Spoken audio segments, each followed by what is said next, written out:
জলখাবারে চায়ের সাথে টা খেতে কার না ইচ্ছা করে। তাই বাড়িতে যা ছিল সেই দিয়ে খুব সিম্পল একটা ভেজ স্যান্ডউইচের রেসিপি তোমাদের সাথে শেয়ার করছি। নিয়েছিলাম পেঁয়াজ, ক্যাপসিকাম, লঙ্কা, গাজর, তোমরা চাইলে সুইট কর্ন অ্যাড করতে পারো। ভালো করে সেগুলো গ্রেটারে গ্রেট করে নিয়ে কড়াইতে একটু বাটার দিয়ে ভেজিসগুলোকে একটু ফ্রাই করে নেব।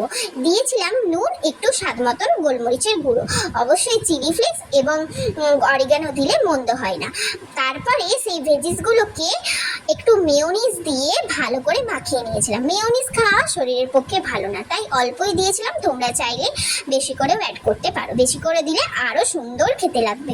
সেগুলোকে ভালো করে মাখিয়ে নিয়ে দুটো ব্রেডে ভালো করে বাটার মাখিয়ে সেই মাখানো ভেজিসগুলোকে দুটো ব্রেডের মাঝে দিয়ে স্যান্ডউইচের আকারে গড়ে নেব। তোমরা চাইলেই সেদ্ধ চিকেন ইউজ করতে পারো। আমি যেহেতু ভেজ স্যান্ডউইচ করছি তাই আর এখানে চিকেন দিচ্ছি না।